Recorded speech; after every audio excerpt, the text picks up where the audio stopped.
Hello friends, मैं आपका host Dhananjay Dubey और आप देख रहे हैं आपका अपना YouTube channel medico and poetry with Dhananjay.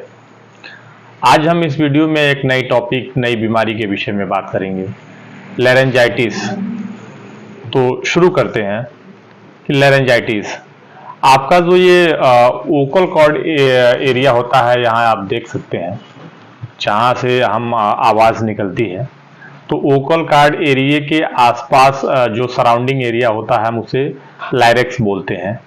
और जब उस लाइरेक्स में इन्फ्लामेशन आ जाता है, किसी प्रकार का सूजन बन जाता है, तो उसे हम लैरेंजाइटिस बोलते हैं।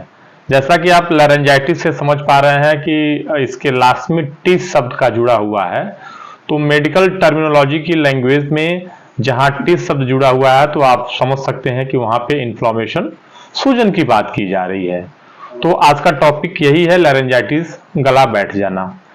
तो हम समझते हैं कि इसके क्या क्या इसके कारण होते हैं, किन किन कारणों की वजह से हमारा गला बैठ जाता है, लैरेंजाइटिस हो जाती है।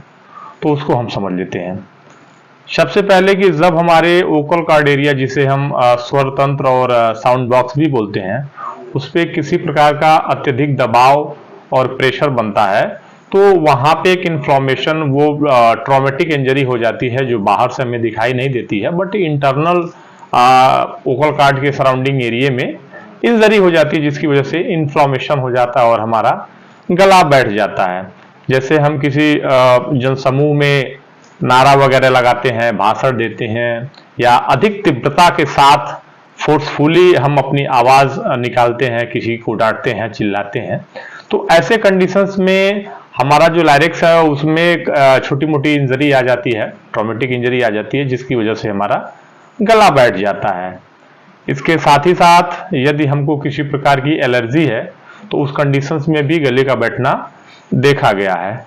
जैसे यदि हम डेली रूटीन पे नॉर्मल पानी का सेवन कर रहे हैं और किसी दिन सडनली फ्रिज का चिल्ड वाटर हम पी लेते हैं, तो हमारा वहां पे लाइरेक्स में दिक्कतें उत्पन्न हो जाएंगी।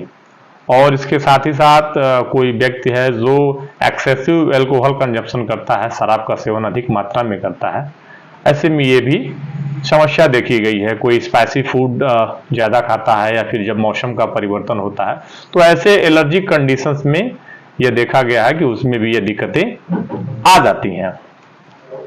अब हम समझ लेते हैं कि क्या क्या सिम्टम्स प्रतीत होते हैं, किन किन लक्षणों के आधार पर हम ये समझते हैं कि जो पेशेंट है वो लैरेंजाइटिस से पीड़ित है। तो जो इसके सिम्टम्स हैं वो डिफिकल्टी इन स्वेलो, आप कुछ भी जब निगलेंगे, कुछ भी पानी पिएंगे या कोई भी खाने की वस्तु खाएंगे, तो आपके गले में दर्द उत्पन्न होगा। आपको ऐसा प्रतीत होगा कि आपके गले में कुछ फंसा हुआ है, कुछ अटका हुआ है, बाल नुमा कुछ है। तो जब भी आप स्वेलो करेंगे तो वहां पे दर्द उत्पन्न होगा। वोकल कॉर्ड एरिया में इन्फ्लामेशन आ जाता है, आपका गला बैठ जाता है, या फिर बहुत ज्यादा उसमें साउंड जो होता है वो चला जाता है, बहुत स्लो आ जाता है, बोलने में दिक्कत होता है। तो ये सब इसके सिम्टम्स हैं। गले में खसखसाहट होती है, सर्दी जुकाम हो जाता है, फीवर हो जाता है, वहाँ पे स्वेलिंग हो जाता है। तो ये सब इसके बेसिक सिम्टम्स हैं, जिसके आधार पर समझ सकते हैं कि व्यक्ति को लैरेंजाइटिस हुआ है। जब ये कंफर्मेशन हो जाए तो डॉक्टर द्वारा कुछ प्रिवेंशन, कुछ परहेज की सलाह दी जाती है मरीज को, कि क्या क्या परहेज की जाती है उसको भी हम समझ लेते हैं। स्मोकिंग यदि ज़्यादा मात्रा में करते हैं तो आप स्मोकिंग को स्टॉप कर दीजिए। अल्कोहल ज़्यादा मात्रा में लेते हैं तो आप अल्कोहल को स्टॉप कर दीजिए। आप अधिक बोली मत, आपका चूंकि गला ऑलरेडी बैठा हुआ है, ऑलरेडी आपके लैरिक्स में इन्फ्लामेशन हुआ है, तो वहाँ पे बैक्टीरियल इन्फेक्शन की वजह से भी हो सकता है, वायरस इन्फेक्शन की वजह से भी हो सकता है, ट्रॉमेटिक इंजरी की वजह से भी हो सकता है, कारण कुछ भी हो सकते हैं। तो डॉक्टर द्वारा व्यक्ति को कम से कम बोलने की सलाह दी जाती है। और आप स्पाइसी फूड का सेवन करते हैं तो उसको आप बंद कर दीजिए। आप प्लेंटी ऑफ वाटर को बढ़ा दीजिए, जो आप फ्लूइड्स हैं, पानी पीना ज़्यादा मात्रा में प्रारंभ कर दीजिए, ताकि आपकी जो बॉडी है वो डिहाइड्रेटेड वगैरह न हो। तो ये इसके कुछ प्रिवेंशन हैं, बताए गए हैं। जब ऐसे कंडीशंस होते हैं तो मरीज को इन सब चीज़ों से परहेज की जाती है। अब हम समझ लेते हैं कि इसके बेसिक एलोपैथी ट्रीटमेंट क्या क्या होते हैं, तो उसको भी हम जान लेते हैं।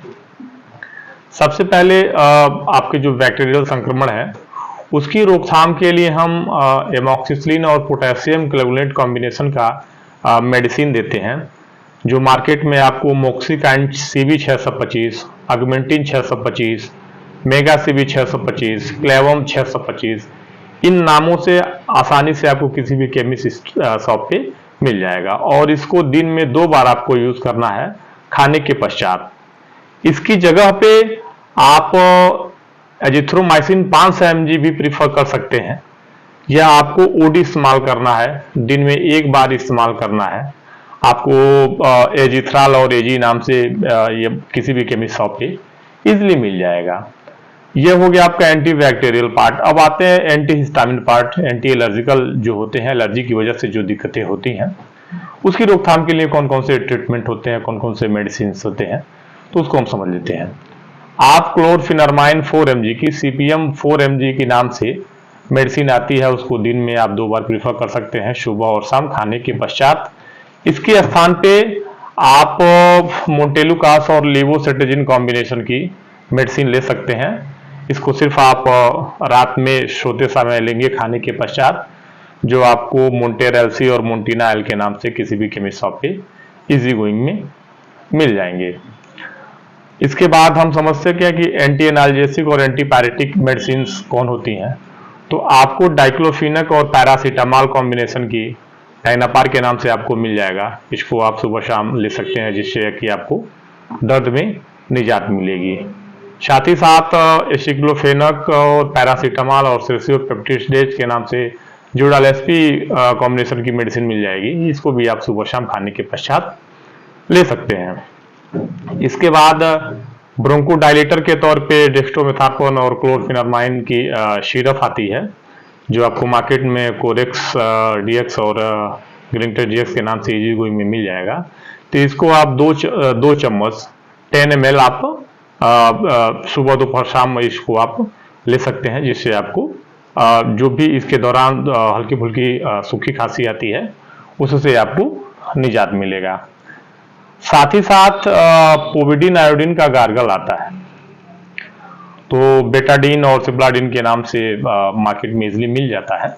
अन्य भी बहुत सारे ब्रांड्स आते हैं।